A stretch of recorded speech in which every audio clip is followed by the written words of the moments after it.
So ito nga yung isa sa araw na pinakamasaya at pinakamalungkot din. So recognition at convocation day nga namin at the same time, in isang program lang to together with my Nara babies and parents. And after nga ng program, magkakaroon nga kami mamaya ng farewell party. At nagsimula na nga ang aming program. Ayan, so fresh pa ako dyan. Char! So nag-start nga ang pag-opening remarks ng aming classroom president na si Queenie at saka sinundan naman ng mga intermission number. So ang saya namin kasi nga present yung mga parents ng aking mga awardees. So lahat ng ito, ng program, decoration, ay nihanda lahat ng aking mga Nara students. So inayaan ko lang sila kung ano yung gusto nilang gawin kasi nga dapat maging independent na talaga sila.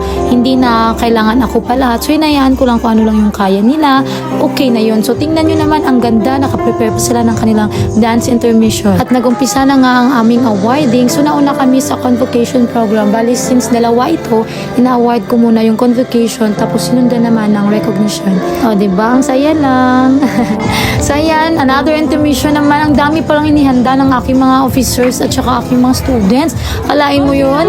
So, napaka-happy ko kasi nabisi nga ako last week sa preparation at solving ng grades. Tapos sila naman naghanda ng kanilang program. So, dapat ganun yung mga students natin. Hayaan natin sila.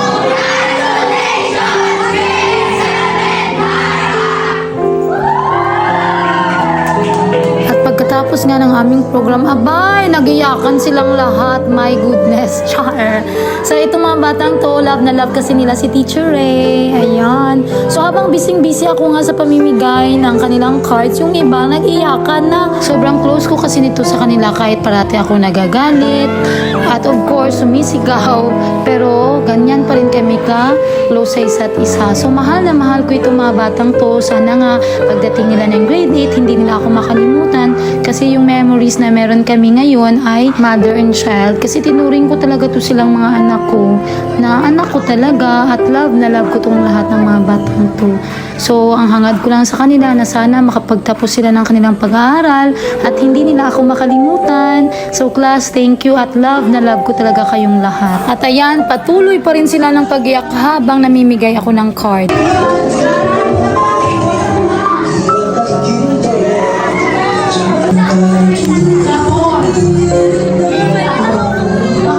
At sa lahat nga ng estudyante ko, itong si Eliza talagang pinaka-emotional every time merong mga ganitong kaganapan.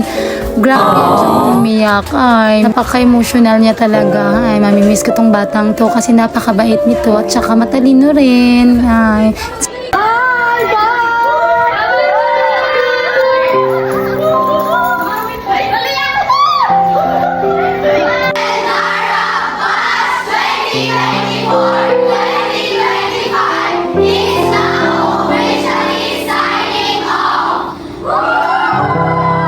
at ayan, nagkantahan, sayawan na ang lahat dahil finally, grade 8 na sila. Yuhu! Congrats mga anak!